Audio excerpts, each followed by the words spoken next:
Want my camera on or off? Maybe on? All right, let me see if I can do that while I'm in screen share. I've had both. I had one where people were like, oh, it's too distracting.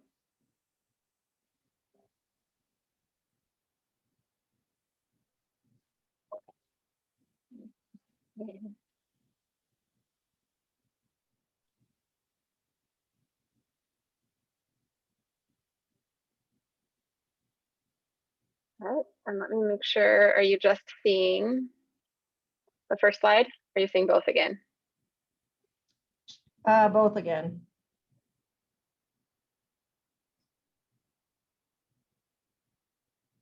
There we go. Is that better? Yep, perfect. Okay. Thank you. All right. Well, good morning, everyone. Thank you all for being here. I'm excited to talk to you about one of my favorite topics, and I'll be honest, one that I did not know I didn't know it was a topic. I didn't know it was really a thing until I kind of got into the clinical world and started doing these presentations. So I am a private practice therapist, and I am in your EAP network. This presentation was created by Reliant Behavioral Health, which is who manages your EAP program. I have to plug them. So I always say, if you like the content, I will take credit for it. And if you don't, I will pass on any constructive criticism. I'm just kidding. But do let me know at the end. I love feedback, and so does Reliant Behavioral Health. So this is a 1 hour training, actually an hour and a half or so, give or take. I do tend to talk fairly quickly, especially when it's something that I'm passionate about. Please feel free to jump in and stop me if I'm talking too fast. I will save time at the end, probably about 15 minutes or so for questions. So if you could hold off asking questions until the very end, that would be great. This training does move fairly quickly, and it's focused on emotional awareness in the workplace and issues that arise in the workplace. So a lot of the examples are focused on workplace situations, but the skills do transfer from one area of your life to another. And my goal for this presentation is that you can take away 1 or 2 things that you can use to improve emotional recovery. So things we're going to cover today: what is an emotional event? Some personal and workplace EFA skills, crisis emotional first aid skills, because there is a difference. This idea of unconditional acceptance, what it is, why it's important, and how it relates to emotional first aid. So first off, let's look at what might be causing some tough feelings. We obviously all face emotional events in our lives, right? So what I really want us to think about today is how they exist on a spectrum. Sometimes they might feel incredibly stressful, like being diagnosed with an illness, losing a loved one, living through a global pandemic. Sometimes they're less serious, like arguing with the kids or forgetting to run an errand, although anyone who has young toddlers at home, like myself, knows that sometimes those arguments with the kids can also feel incredibly stressful. So regardless of their real or perceived severity, each of these emotional events create feelings. There's another training that I do, and I think you guys have probably seen it or heard it, that is more geared toward resilience, where we talk a lot about stress events and stress responses. So this is kind of just a brief overview of that. The feelings are natural responses, right?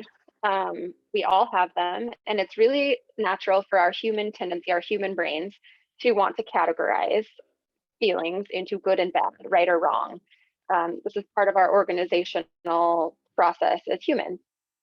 So the reframe that I want us to think about today is that feelings aren't bad, but they're just human reactions that help us survive tough situations. Most people really do navigate tough feelings and recover, but some might need a little bit of extra help or support working through them. There are things that we can do to prepare ourselves for tough emotional times that will make us more resilient and will make us bounce back quicker. And that is what we are here to talk about today. So feelings can become a problem or become problematic, is maybe a better way to phrase that, when they're inappropriate or they don't match the severity of an emotional event. So for example, we might feel too much, we might feel too often or too easily. Really small events might set us off. And so this makes it seem like our lives are incredibly stressful, even though the stress is coming from our own thoughts, so internal rather than externally from actual emotional events. So keep in mind that it's not necessarily an event itself that causes us to feel a certain way, but it's the meaning that we attach to it. Emotions can be really valuable sources of information, but that doesn't mean that that information is necessarily accurate.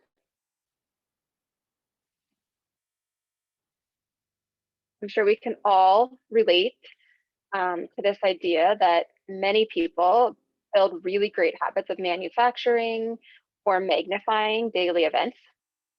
Um, so sometimes we can be our own worst enemy. So let's take these two examples here and kind of walk through them. So you walk into work, you have an interaction with your boss, it's confrontational.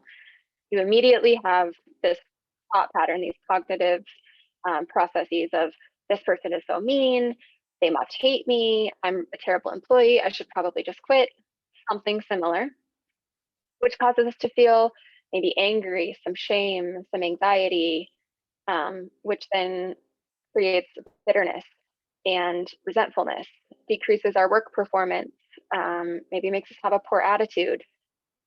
But if you walk into work, same exact scenario, and you really work to reframe your thoughts, um, to say something to yourself like, boy, this person must be really having a hard day. This is very out of character. Or use it as motivation.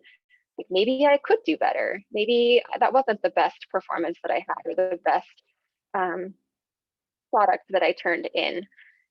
And this creates feelings of empathy, optimism, hopefulness, less anxiety, more calm and peacefulness, which can improve work performance and attitude. And it can help us to actually create better connections with people, to form connections, and gives us a better opportunity to learn. So this is one example of how we can start to take better care of ourselves just by practicing better thought habits about emotional events that we probably face on the daily. And in the kind of psychological or therapeutic world, we call this cognitive reframing. So, kind of a brief introduction to emotional first aid, which is a collection of coping skills that will help us to take better care of ourselves. And the purpose of this training is to build these skills to recover more successfully um, from all types of emotional events, from large to small. So EFA will help you to do a number of things. And the first, maybe most simplistic way of thinking about it is think about physical first aid. When we get a cut, we put a bandage on it, right? When we fall or we sprain or break a wrist, we go to a doctor. But what happens when we get hurt emotionally? A lot of times people will ignore emotional pain. And I think that in Montana, I grew up here, so I feel like I have a little bit of a right to be able to say this. I think we have this culture that exacerbates this. It's kind of cowboy mentality of, pull yourself up by the bootstraps, just keep going. And sometimes, like physical pain, it does just go away. But sometimes it gets worse, and we end up feeling like we have this really big, unmanageable problem. So, in the same way that you can train to provide first aid for a physical injury, you can also apply first aid to an emotional injury. So EFA skills will help to think before you react. So putting some distance between our thoughts and our feelings and our behavior or our actions. Um, it helps us to react more appropriately so that we're not flying off the handle when a small emotional event strikes. Helps us to avoid wasting time or energy. We all have a finite amount of energy. And one of my favorite quotes is, where attention goes, energy flows, and that's what grows. So EFA will help us to choose where we want to focus our energy and put it in places that are going to be more productive and adaptive for us. And then it also allows us to help others recover from emotional events. So this is great for coworkers, for supervisors, for those that you supervise or that you manage, but also in your personal life, for the people that you spend your time with, your friends, your family, people you care about.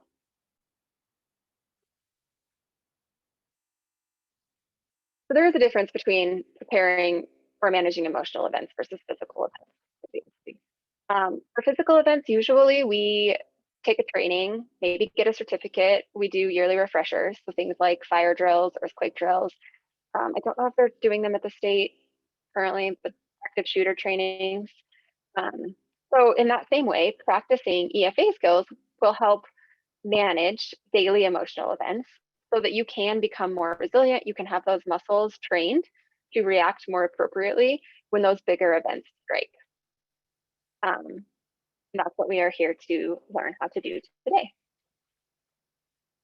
So I really want us to think about taking emotional pain seriously. And this might sound kind of cheesy, or maybe something that we haven't really thought about in the past, but there is a whole area of therapy that's dedicated to this that tons and tons of research has proven that emotional events can result in not just psychological injuries, but can also manifest in physical symptoms. And I used to work at an agency that provided services to victims of domestic and sexual violence. And when I worked with these victims, the number of times that I heard some version of, scars heal and bruises might fade, but the psychological and emotional scars are so much harder to recover from. Our body naturally knows how to recover, and our brain also has a tendency to want to move toward healing. It's the part of our brain that makes us uniquely human, where we attach judgment to things, where shame plays a big role. Those are the pieces that become obstacles in our natural tendency to want to recover from these emotional events. So we're going to get right into the nitty gritty here. And I'm going to give you 5 pretty tangible take-home skills that you can start practicing right away. The first is learning to check in with yourself the same way that you check in with someone that you care about. So if you recently experienced any kind of an emotional event and you just can't get past it, you really need to focus on healing that psychological injury, right? So recognize how you're feeling. You might be feeling angry or sad or frustrated. You might be feeling numb. You might be feeling confused about how you're feeling. So at least once a day, it's really important to check in with yourself. And I say at least once a day at a bare minimum, and ask yourself, how am I feeling right now? So I want us to do that right now.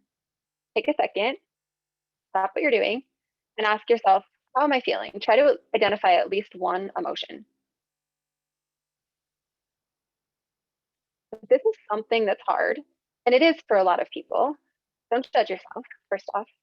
But it really may be helpful to try to work on expanding your emotional vocabulary, or even increasing your awareness about how feelings show up for yourself in your body. Once we can do that, then we can ask ourselves, what is this emotion trying to tell me?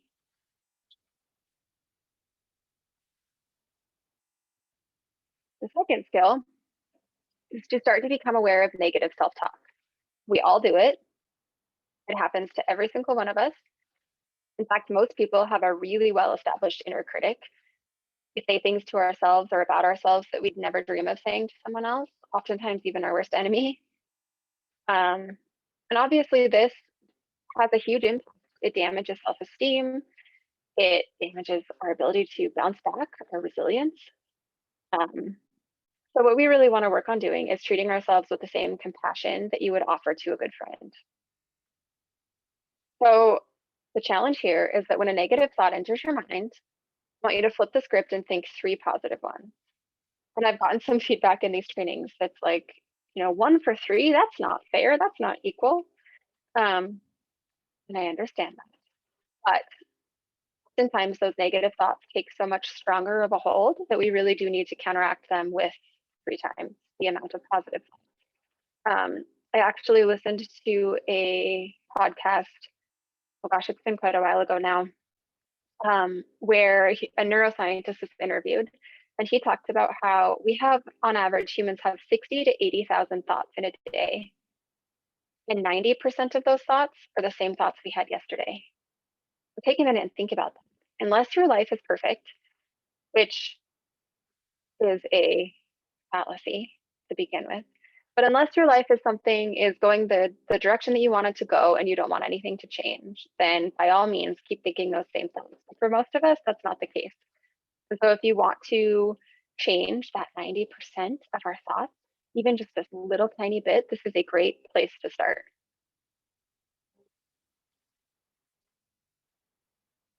The third skill is to avoid rumination. Now, this is probably a word that some people have heard, but maybe not everyone.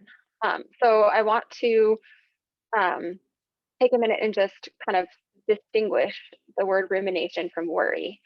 So everyone worries, but worry escalates to rumination when it starts happening too much, taking too much time out of our day. So I think about this like the hamster wheel that just keeps spinning and spinning and spinning.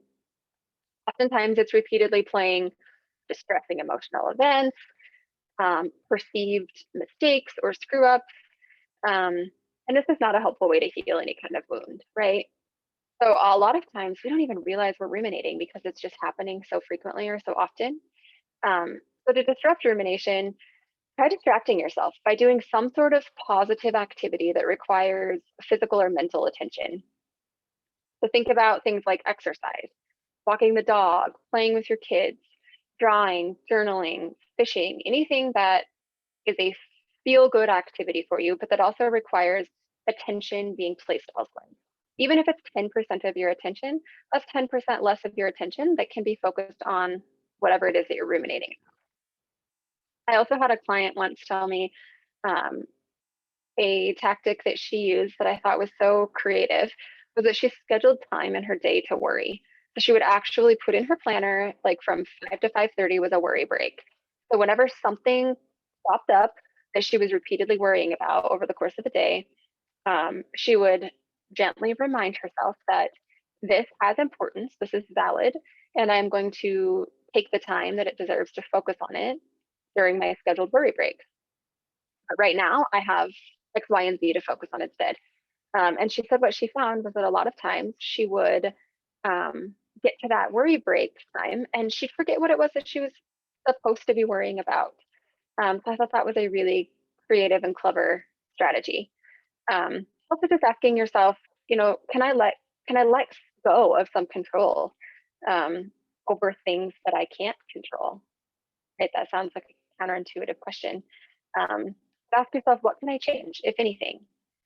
And a really great way to kind of improve on this skill, and we're not going to go into great detail about it today, but is to kind of increase your mindfulness. And this is a skill that requires us to be present in the moment, in the here and now, not rehashing the past or not worrying about the future, which is oftentimes exactly where rumination stems from.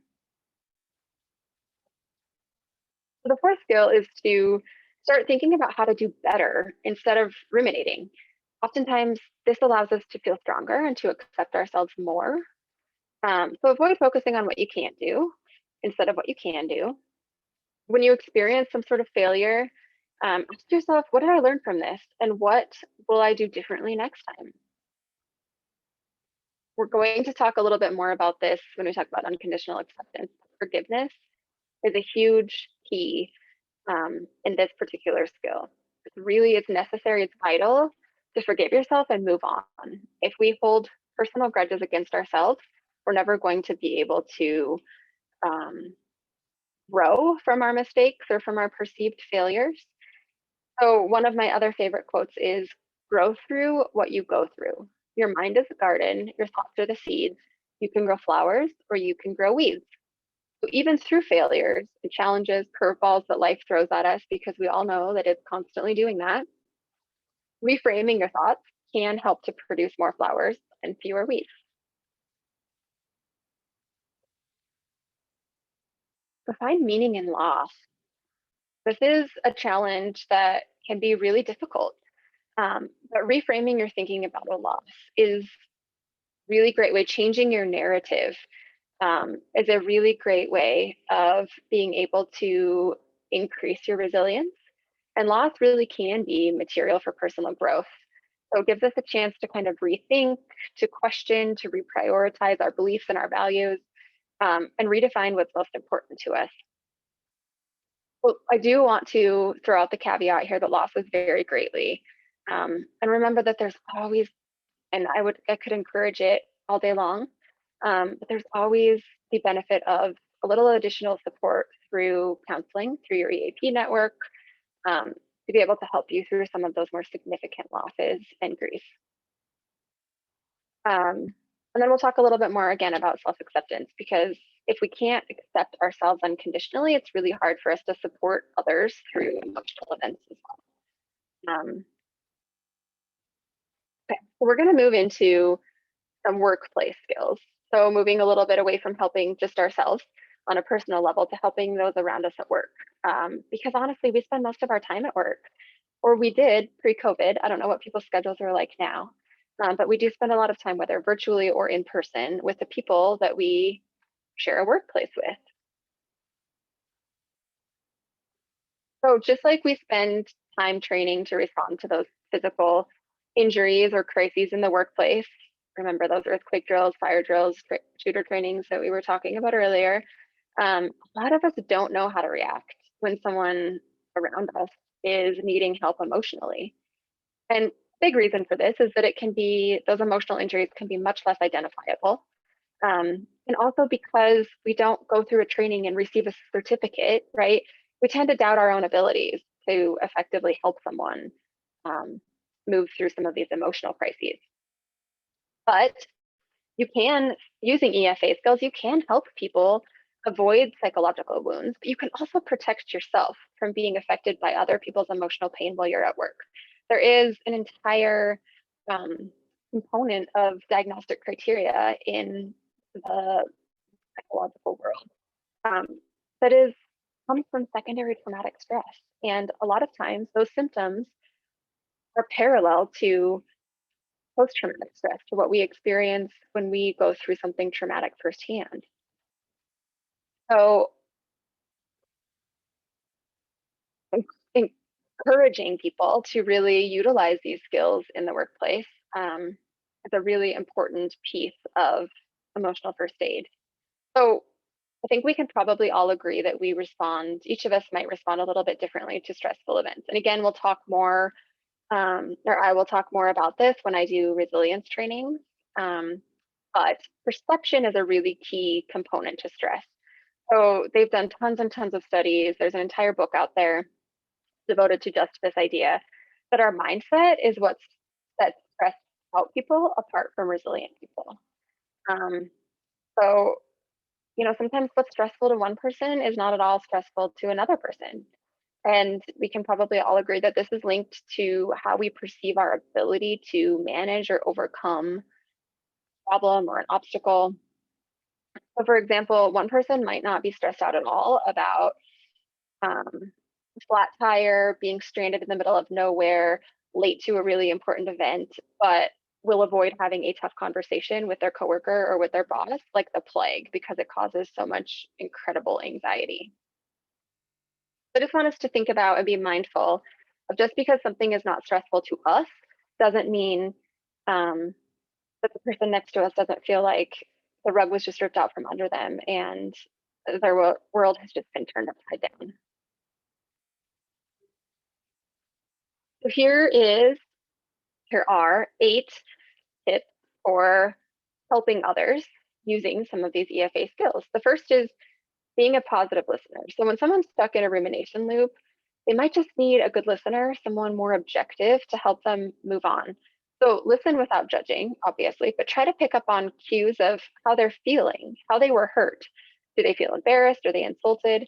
Help them to identify any emotions that they might be feeling and encourage them to explore where those emotions are coming from to get to the root of these crises a little bit faster. Encourage positive self-talk. So repeating key moments of their story so that they know you're listening. This is active listening and reflective listening, but leave out any kind of negative self-talk, obviously. Remind them to be kind. Ask them how they'd feel if you were in their situation. Would they think that you were foolish, that you were an idiot? Would they expect you to feel ashamed? Oftentimes the answer is an absolute emphatic no. So remind them to treat themselves the same way that they treat you or any other coworker or friend.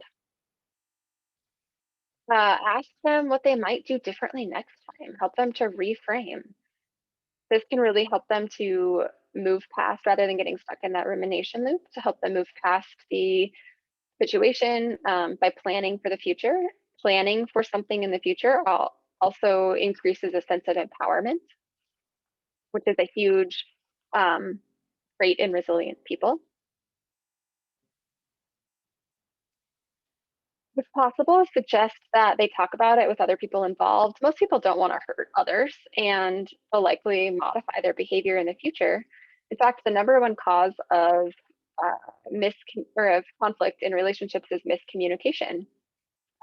So encouraging assertive communication and direct communication can help to prevent that conflict, can nip any assumptions being made in the bud.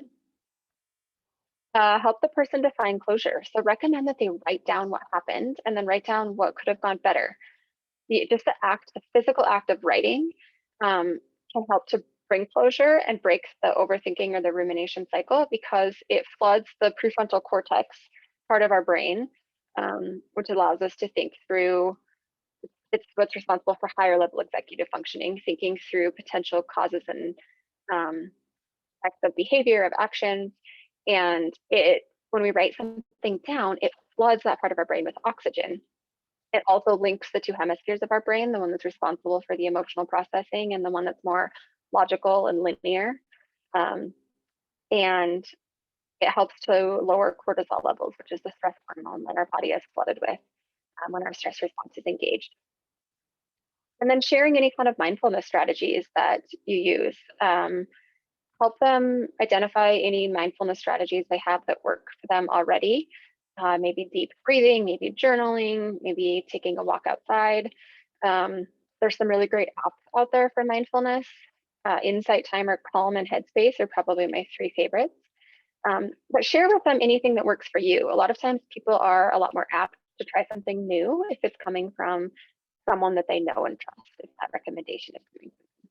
And then of course, if that person just really seems stuck and not open to your feedback, recommend counseling, EAP counseling. It can help people recover much quicker from psychological wounds. Fast, it's free, it's confidential, and you're then putting it in the hands of a trained professional.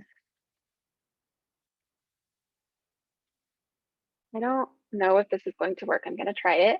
But sometimes it really just comes down to trying to connect with the other person. And this is a short video clip narrated by Brene Brown that I think captures this wonderfully.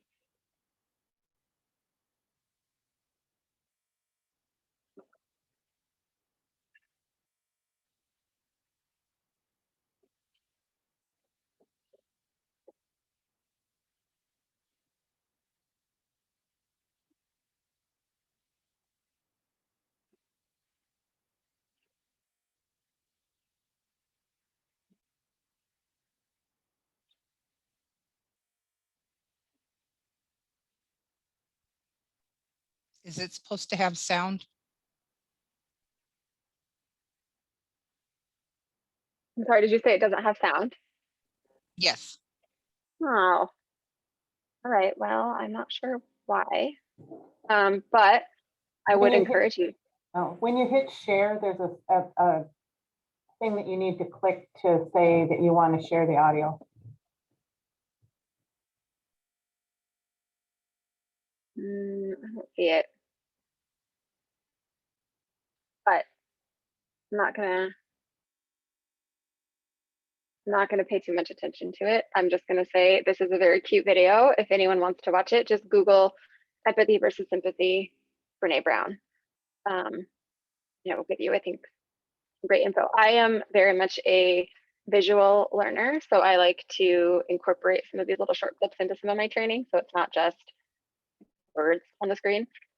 But I promise it's not missing too much substantial information. But I apologize. So, okay, we're going to move into, for the sake of time here, we're talking about how we use EFA skills in crisis situations, because there is the smaller everyday stuff, and then there's full-on crisis situations, right? So the first thing I want us to recognize is that traumatic events can happen anywhere, at work, home, on the road. And so it's really important to have some self-soothing techniques ready to use that we have, again, like muscle memory, that we have practiced with some smaller, not full-on crises, so that we can respond quickly, effectively, and productively. So the first kind of probably seems very obvious thing that I'm going to encourage, and cannot encourage it enough, is to take deep breaths. This sounds incredibly cliched, but we know that, I guess I assume people know that breathing is part of what stimulates the branch of our nervous system that functions like the brakes of a car. So it's what slows everything down. It also sends more oxygen to that thinking part of our brain, that prefrontal cortex. So if you can help yourself or someone else to first remind them to take 5 slow, deep breaths, and a lot of times that allows some of those other parts of the brain that have more coping skills, that allow those coping skills to be more accessible to that person. This one also sounds cliched, but remind yourself that this shall pass. Part of resilience is recognizing that pain and suffering aren't permanent. I went to a training, it was a dialectical behavioral therapy training where the trainer, and so I like this idea, but I don't know exactly where it came from, so don't quote me on it. But she said that we experience emotion in waves of 30 to 60 seconds. And so at the peak of our emotion, just like the peak of a wave, if we can stick it out and really stay with that feeling for 30 to 60 seconds, then just like a wave coming into shore, it will subside. And that has been really helpful. I know for myself when I experience really, big emotions, and for clients as well. Recognizing that people are able to handle more than they think. Remember that our mindset is the biggest key to improving resilience. Not taking anything personally. People oftentimes will say things that they don't mean, or things will come out sounding more harsh when they're under stress. We've probably all been on both the giving and receiving end of that. And then trying to stick with routine. Routine is your friend. That familiarity will help to anchor you. Ask yourself the acronym HALT. Am I hungry, angry, lonely, or tired? Because if any of those are present, everything else is amplified. Crisis is part of the human experience. And it happens, it feels huge, it feels overwhelming. That's why it's called a crisis. But recognizing that it's part of life, that people go through and survive incredibly challenging experiences consistently, constantly, does help to place some perspective on it. Also recognize that we're social creatures. So connection is really important. We need each other. We heal up so much faster when we're connected to other people. This could be a friend, a coworker, a family member, a counselor. It could also be, it doesn't just have to be in person. I think the kind of life and times of COVID, connection can be virtual, which can feel safer for some people. And then accepting all of your feelings. So notice them, sit with them, recognize them without judgment. This is a real mindfulness skill, a component of mindfulness.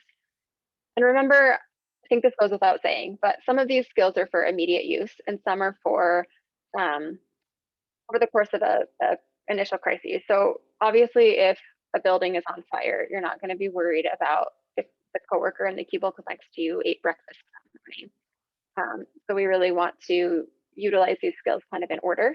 So assessing safety first. And I know that's obvious, but I just have to say it. Anyway, so once you know that you're okay, then it's okay to try to help others who might be suffering from emotional shock. It also might help you feel better to put your energy into trying to help someone else. It's like that oxygen mask metaphor on a plane, right? that you have to help yourself first before you can help the person next to you. So assess any kind of bodily injuries, medical issues, physical needs, get them to a safe place, stay with them. Don't get up and act like nothing happened. Even if you feel like whatever it was that just took place wasn't a big deal or that you're already over it, remember that everyone responds to stress differently. Help them to stay dry, to stay warm. Something that I really like to mention, because a lot of people don't realize this, is that trembling or being overly emotional from a like physical body sense is part of healing, and it's actually better than numbing out. So someone shaking or trembling or kind of convulsing is actually a sign that that traumatic energy is moving through their body and not getting stuck. So this is normal. This is a really good thing. Ask the person if they want to talk. Sometimes just talking through an event really soon after it took place helps to link the pieces in the brain, link the emotional response to the memory, to again that like logical, analytical, linear side of the brain to make sense of what just happened. Sometimes the sooner you can do that, the better. But for some people, they need to really wait and get through the initial shock before they're ready and willing to talk about it. Encourage the person to connect with their body and feel those sensations in their body fully, because trauma cuts us off from our bodies. When we're in overwhelming stress or danger, we dissociate, we leave our bodies, we check out. And this is really helpful during the traumatic event, but we need to reconnect after so that we don't get stuck in that trauma. You can help someone move through this by asking permission to hold their hand or to squeeze their shoulder. You always want to ask permission before you touch someone who is just been traumatized, because that re-traumatization can happen really quickly. If they're uncomfortable being touched, ask them to describe the color of shirt you're wearing or the artwork that's in the room that you're in. You could also give them something to hold, like a coin or a piece of fabric or material, and talk about how it feels. So what I'm talking about here are grounding strategies. The more senses that you can incorporate, the better. So one of my favorite grounding techniques is a 5, 4, 3, 2, 1. You ask someone to describe 5 things that they can see, 4 things that they can hear, 3 things that they can smell, 2 things they could touch, 1 thing they could taste, and you can do those in any order. It's a really great way to encourage them to stay present in the moment, rather than dissociative. So this might be something that people haven't ever heard of before, but you probably have a first aid kit at home, right? With bandages, maybe some alcohol pads, band-aid or gauze, I don't know, other important things that you need. Maybe you even have an emergency or an evacuation kit, filled with supplies in your car or at home in case of some sort of natural disaster. So just in that same way, you can also help yourself and other people prepare to survive emotional events, by creating an emotional first aid kit. So you can build one for home, for work. You can also build a mobile one for your car. Here are some ideas of things that you can incorporate into those. Photos of people that you love and care about. Maybe it's a playlist of your favorite songs or your favorite podcasts that make you feel good. Could be a favorite scent. I know one of the things I keep next to my computer in both my home and my work office is essential oils. I love the scent of lavender. I also have one called Balance. It brings me just that, a sense of balance. You can use a notebook, a journal, things that the sky's really the limit here. I used to run a group at the agency I worked at, and we did an activity once a month where we would have people actually create emotional first aid kits, and people would bring things like fuzzy bathrobes and slippers and really soft blankets, rocks and marbles or coins, anything that brings you a sense of peace, a sense of safety, and a sense of being grounded. So the idea behind this is, your kit can be small and simple, it can be huge and grandiose, but having just some tools ready and accessible when you need them can prevent you from turning to less healthy soothing strategies when you're stressed out or traumatized, like drinking, overeating, gambling, excessive spending, things like that. And one of the things that we do know from research about resilient people is that they have a wide repertoire of healthy responses that they are ready to use and that are accessible to them to help them manage stress. So this is a really fun kind of activity to do on your own, or I've had clients use them as family activities where they've done them with kids, with spouses, with partners. Be a really great way to connect people and also hold yourself accountable. I don't know about you guys, but a lot of times I'm like, oh yeah, this seems like a really great tool. I'm totally going to do that when I have time. And then it gets put on the back burner and it never happens. So utilizing people in your lives to hold you accountable to create something like this can be a really great way to actually get it done.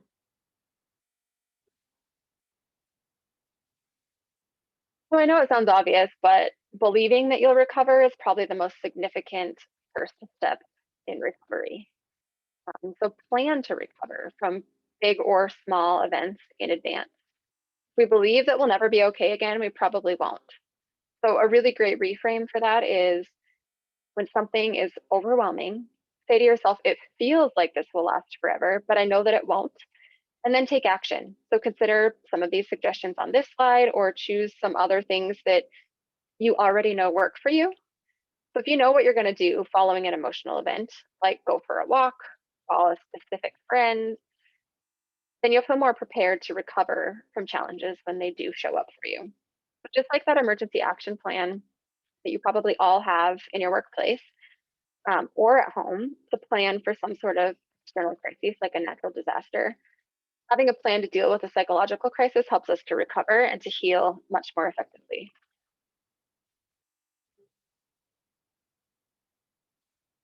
All right, so now we're going to get back to that unconditional acceptance that we talked about in the beginning. Why is it important and what does this have to do with emotional first aid? Well, if we don't accept things, well, let me back up. First of all, unconditional acceptance is accepting life on life's terms and not resisting things that you can't or choose not to change. So if we don't accept things as they are, our energy is put into resisting it rather than recovering from it. And like I mentioned in the beginning, we all have a finite amount of energy. And I think we could probably all agree that we would like to utilize that energy in ways that are most productive for us, right? So accepting yourself, including your choices, your actions, your feelings, or accepting the situation for what it is, that doesn't mean that you have to be okay with it or that you approve of it. But accepting it for what it is in that moment then frees up some real estate in our brain to utilize some of these skills that we talked about earlier, these EFA skills, and be able to cope more effectively. So a really key part of accepting ourselves involves getting past shame. And oftentimes when emotional events occur, we quickly have thoughts of guilt, which turn into a very quick shame spiral. And I want to take a quick second and distinguish the difference between guilt and shame, because a lot of times these are used synonymously and they're very different.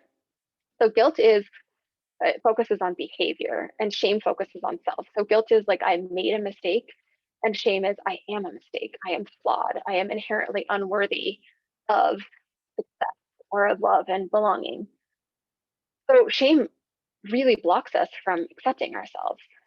And it also prevents us from believing that we have the ability to handle the issue or the task at hand. It really makes people feel trapped, powerless, and isolated.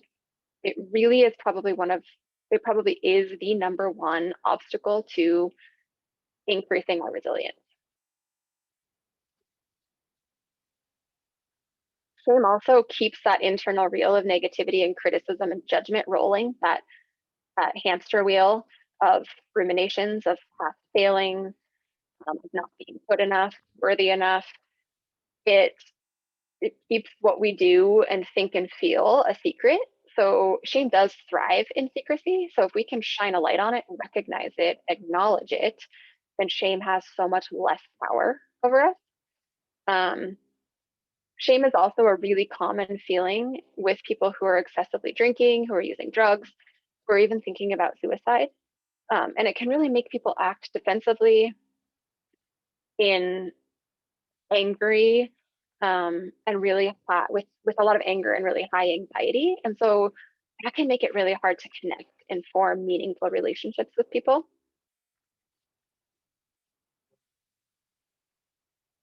The very best way to combat shame and low self-esteem is to unconditionally accept ourselves and others. If you haven't gotten that point yet, I will hammer it home again.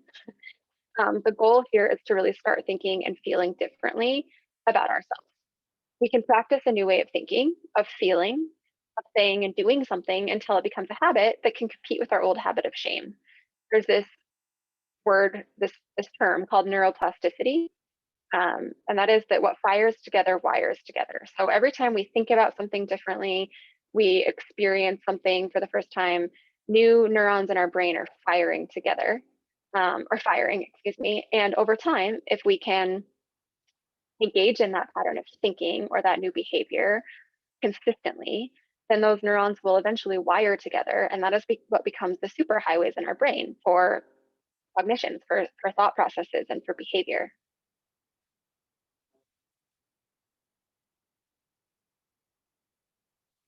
So we can practice reframing how we view our past and our present behaviors. One thing that you can do is you can read these mantras every day for several weeks. And that can really help us to forgive ourselves and have more appropriate feelings about past and present behaviors.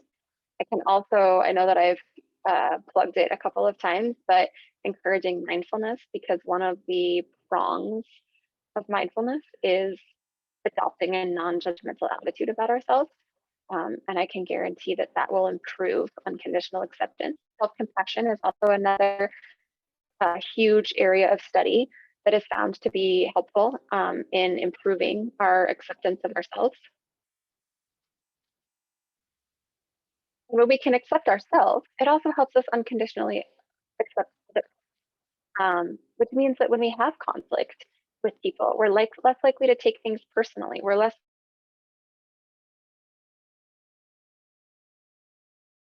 out if this person likes me or what's going on with them. Why did they behave this way? Why was this conversation so confrontational?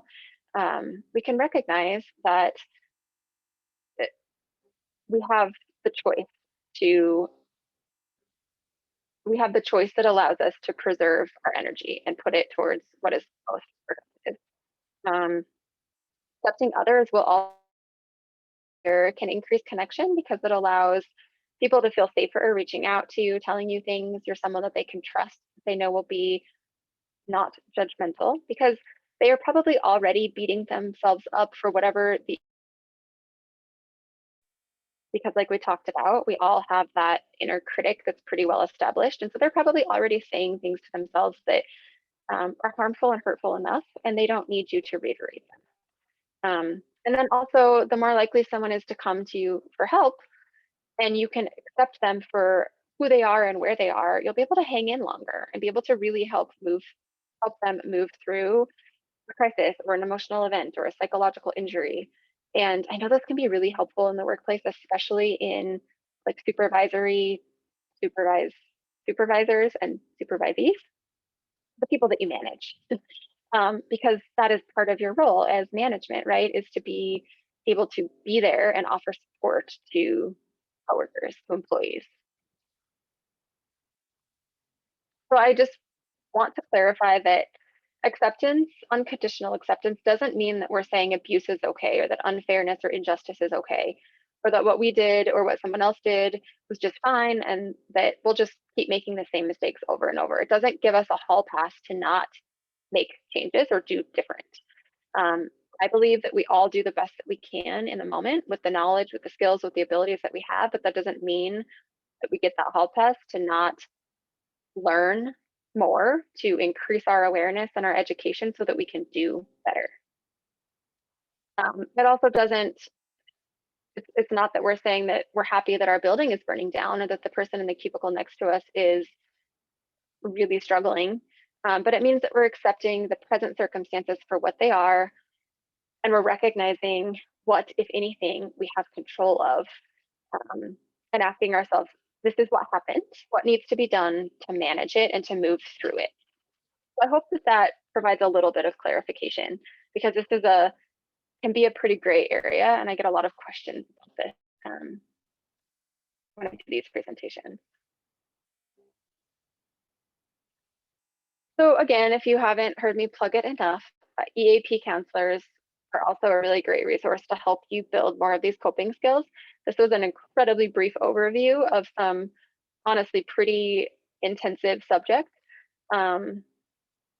matter. So if you want to go further, if you want to dive into the deep end and kind of further your knowledge in any of these areas, it would be great to connect with a counselor, with a therapist to be able to do that.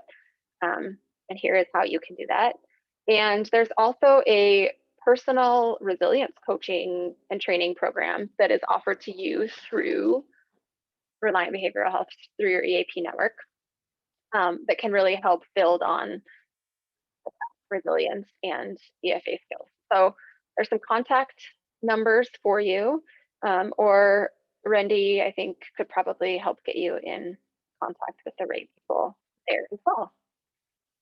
So that is all I have for you guys here. I'm going to stop sharing this and open it up for questions. Does anybody have any questions, any thoughts, any feedback?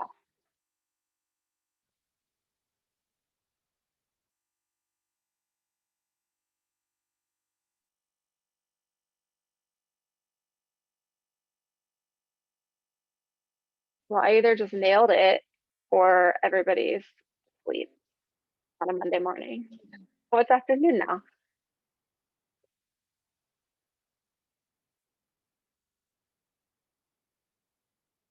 Awesome. I'm seeing some requests for the presentation. So Randy, I can either get it to you, or Anne also has this presentation, I think, in her The presentations that she can presentation, send out. the presentation was attached to this invite, so everybody should have it if they just go in their calendar. Awesome.